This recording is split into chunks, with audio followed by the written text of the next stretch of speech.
বিসমিল্লাহ আসসালাতু ওয়াসসালামু আলা রাসূলিল্লাহ সাল্লাল্লাহু আলাইহি ওয়াসাল্লাম। আপনাদেরকে কয়েকটা আপডেট দিব, খুবই ইম্পর্ট্যান্ট।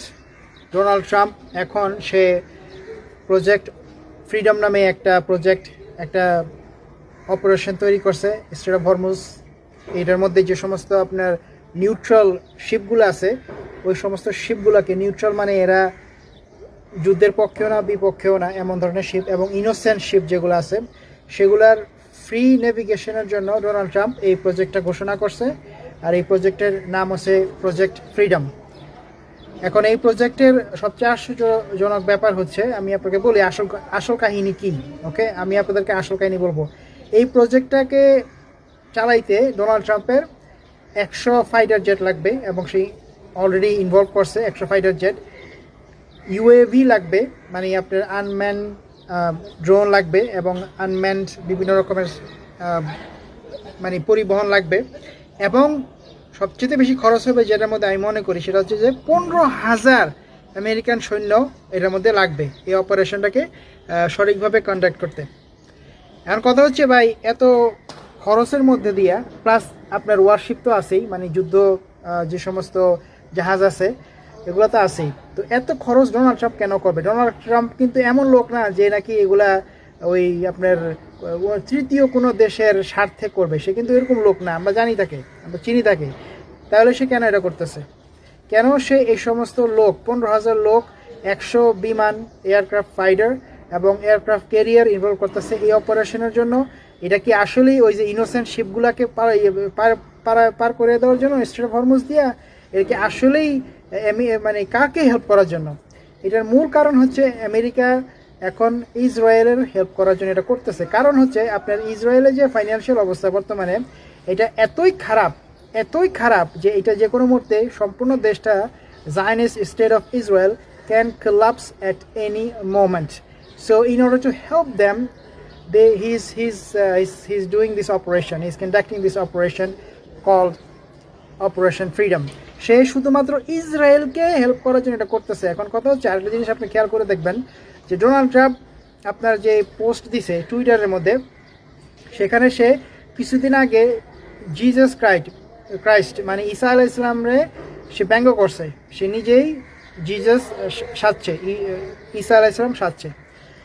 আরেকটা পোস্টের মধ্যে সে মুসলমানদেরকে ইনসাল্ট করছে। ইনফ্যাক্ট সে একটা ইন্টারভিউ দিয়েছিল ফক্স নিউজে, সেখানে সে মুসলমানদেরকে বলছে এরা ভালো না, এরা আমাদের ভালো চায় না। এখন কথা হচ্ছে, সে কেন মুসলমান ইসলামকে মক করে, মানে তিরস্কার করে, এটাকে ইনসাল্ট করে, এবং খ্রিস্টিয়ানিটাকেও সে কেন ইনসাল্ট করে, খ্রিস্টান ধর্মটাকেও সে ইনসাল্ট করে। কিন্তু সে দেখবেন সেই দুইটা ধর্মকে নিয়ে তুচ্ছতাচ্ছিল্য করে, কিন্তু সে যেটা করে না সেটা হচ্ছে আপনার ইহুদিদের ধর্ম নিয়ে। সে কোনোদিনও আপনি দেখবেন না ইহুদিদেরকে নিয়ে ব্যঙ্গ করতে। কেন? এর কারণ হচ্ছে সে নিজে ইহুদি। আমি একটা ভিডিও করছিলাম এর আগে, সে আপনার ইহুদি ধর্মে কনভার্ট হয়েছে, মানে রূপান্তরিত হয়েছে, আমার যেটা মনে পড়তেছে 2008-2010 সালে। তার নিজের মেয়ে ইভানকা ট্রাম্প, সেও কিন্তু ইহুদি। সে বিয়ে করছে জ্যারেড কুশনার, আরেক ইহুদি।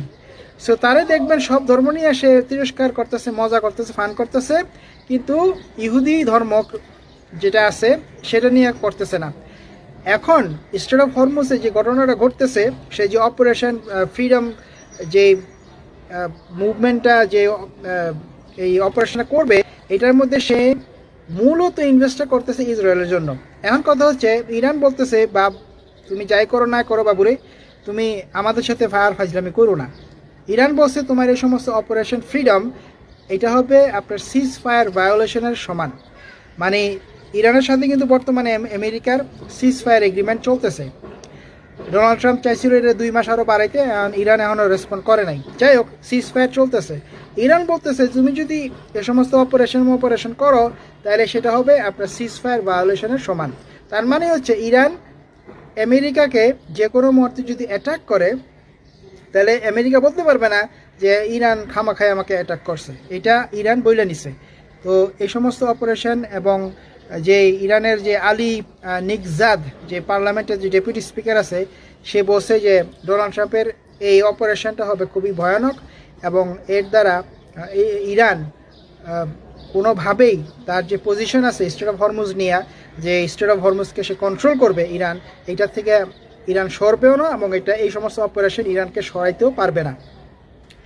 এখন আপনার ইউকের যে আছে আপনার মেরিটাইম যে ট্রেড অর্গানাইজেশন আছে, তারা বলছে ট্রাম্প যাই বলুক নাই করুক, যদিও সে বলছে এই সমস্ত শিপকে সে মানে হেল্প করবে নেভিগেশন করার জন্য স্ট্রেট অফ হরমুজ দিয়া, বাট তারা বলতেছে ট্রাম্পকে বিশ্বাস করো না, কারণ স্ট্রেট অফ হরমুজের অবস্থা খুবই খারাপ, খুবই ভয়ানক।